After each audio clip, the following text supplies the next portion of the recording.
All right, welcome back to the deep dive. Today we're going way back.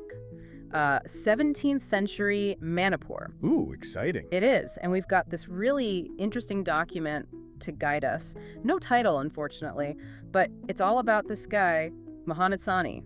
Sounds like quite a pivotal figure. Definitely. And what's really fascinating is how his story is so intertwined with like the whole Meitei Pangal community. The Manipuri Muslim population, right? Exactly. And we're talking about the time of King Khagemba. So really getting into how they became such a integral part of Manipuri society. It is a unique story, and we're going to really try to unpack all the different things Muhammad Sani did because he was a military leader, he was an administrator, he was a community builder. I mean, the guy did it all, it seems.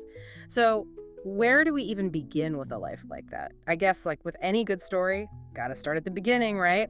What about his early life? Yeah, well, the document seems to suggest that he was probably a descendant of those Muslim captives, the ones brought to Manipur after that big battle in 1606. Right, under King Khagemba. Yeah, exactly. And it's interesting because these captives, they weren't like one homogenous group. You had Turco-Afghan soldiers, Bengali Muslims, Assamese Muslims, all thrown together. A real mix, huh? So what happened to them? I mean, they weren't just like imprisoned, right? No, they were actually settled in Manipur. The kingdom put their skills to good use. Like, many of them became skilled workers, warriors. Making the best of a bad situation, I guess. So this is the world Muhammad Sani is born into. What do we know about him growing up? Well, it seems he was pretty talented from a young age. The document highlights his training in, all sorts of combat skills. Sword fighting, archery. He even learned cavalry techniques. Wow, like a full-on warrior education. Yeah, and get this, he also fully embraced the local culture. He learned Maidalan, the Manipuri language, and took on Meitei customs. That's pretty impressive considering the circumstances, right? I mean, to really immerse himself in basically a whole new culture. It definitely shows a willingness to adapt and integrate. And, it probably helped him rise through the ranks later on. I mean, imagine trying to be a leader without speaking the language or understanding the customs. It wouldn't have gone so well. You got to meet people where they are, right? Okay, so he's got all this military training. He's embraced the local culture. That must have caught King Khagemba's eye. No. You bet. The king saw his potential and actually appointed him as a commander in the Manipuri forces. Pretty big deal. So he's leading troops now. That's a huge responsibility. What was his sort of command style like? What did he specialize in? Well, according to the document, he was given command of a regiment of, you guessed it, Pangal warriors. It was kind of this formal integration of the community into the Meitei military, and they became known for a couple of things. First, cavalry warfare. Okay, makes sense. I mean, Manipur, with all its hills and valleys, gotta be mobile. Exactly. Forces were key. But, get this, they also specialize in something pretty cutting edge for the time. Firearms. Oh, wow. That's unexpected, right? Yeah. The document even mentions that firearms was still pretty rare in Manipur at the time. So Sani's regiment was like the elite force. Makes you wonder how they got so good with firearms. Was that a Sani thing, or? It does make you wonder, was it deliberate?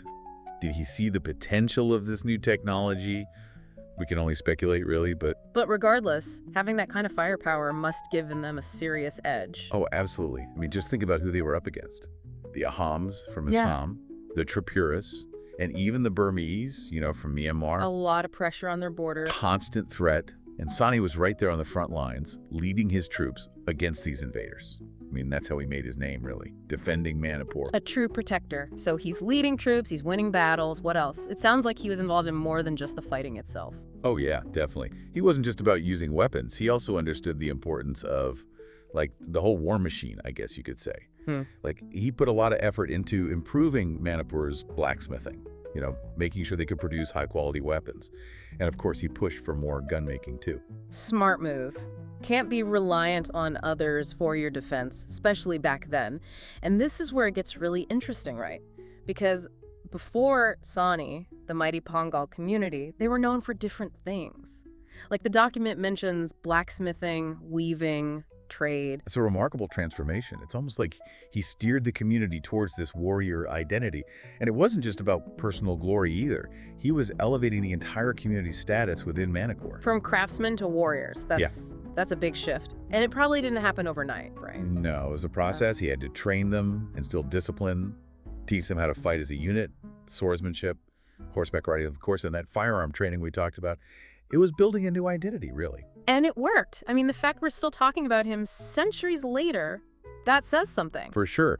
And, his influence wasn't limited to the military either. This guy was involved in basically everything. Yeah. King Khagemba really trusted him, clearly, because he made him an advisor. Wow, so he had the king's ear. That's pretty impressive. It is, and it meant that he had a voice in, all sorts of things. Diplomacy, for example. The document mentions his involvement in relations with Bengal, Assam, Tripura, places Manipur needed to get along with for trade and all sorts of reasons. A real diplomat, huh? Building bridges across kingdoms. And probably within Manipur too, right? Especially with the growing Pangal community. Absolutely. The document mentions him being involved in discussions about law, governance, even economic policies, specifically as they related to the Meitei Pangal community.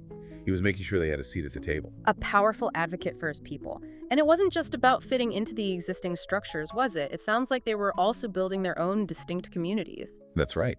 With the king's blessing, Sani helped establish these Pangal settlements, places focused on agriculture, trade, and of course, military service. Makes sense. Keep those warrior skills sharp. It's amazing to think that some of those settlements still exist today, right? Yeah. The document specifically mentions places like Lilong. These are vibrant communities with direct ties to that era. Sani's legacy, living and breathing. It's incredible to think about, this impact stretching across centuries. Okay, so we've got the military leader, the advisor, the community builder. What about Sani himself? Did he ever, step back from it all? He did. The document says he eventually retired from active military service. But he wasn't just going to sit around. He kept busy mentoring younger generations, sharing his knowledge with up-and-coming Pangal warriors and administrators. Passing the torch. That's a really important role, too. It is, and it sounds like he was also really focused on, building bridges between communities. He actively worked to foster good relations between the Meitei Hindus and Meitei Pangals. Trying to create a more harmonious society, that's got to be a tough job, especially back then. So, okay, looking back, it's pretty clear that Muhammad Sani had a massive impact on the Meitei Pangal community. Absolutely, he's a foundational figure. The document really emphasizes that his work shaped their identity, their military traditions, even their economic progress. His influence is woven into their history. And it's not just in the past either, right? We see his legacy in their martial arts today, even in their blacksmithing traditions. That connection to their past is still strong. It is. It's fascinating, really. So many Pangal families today can trace their lineage back to those warriors Sani trained. Talk about a lasting legacy. I mean, he helped integrate the Meitei Pangals into the very fabric of Manipur's history. It's a powerful story, isn't it? This one individual navigating a complex world, and in doing so, shaping the destiny of an entire community. He was a pioneer, a warrior, a leader, and his story really highlights how sometimes it just takes one person to change the course of history. He really does embody that. And I think it leaves us with a lot to think about. How often do we stop and consider the impact of integration, of cultural exchange, and, the power of individuals like Sani, people who step up, bridge divides, and build something lasting? I mean, who knows how many other unsung heroes like him are out there, waiting for their stories to be told. Lost to history. That's a good point. It makes Right. you wonder, what other hidden figures are waiting to be rediscovered? All these stories just waiting to be brought to light. And maybe, just maybe, that's something for all of us to think about as we go about our life. What stories are we missing? What legacies are waiting to be uncovered? We might be surprised by what we find. Thanks for joining us on The Deep Dive, and we'll see you next time.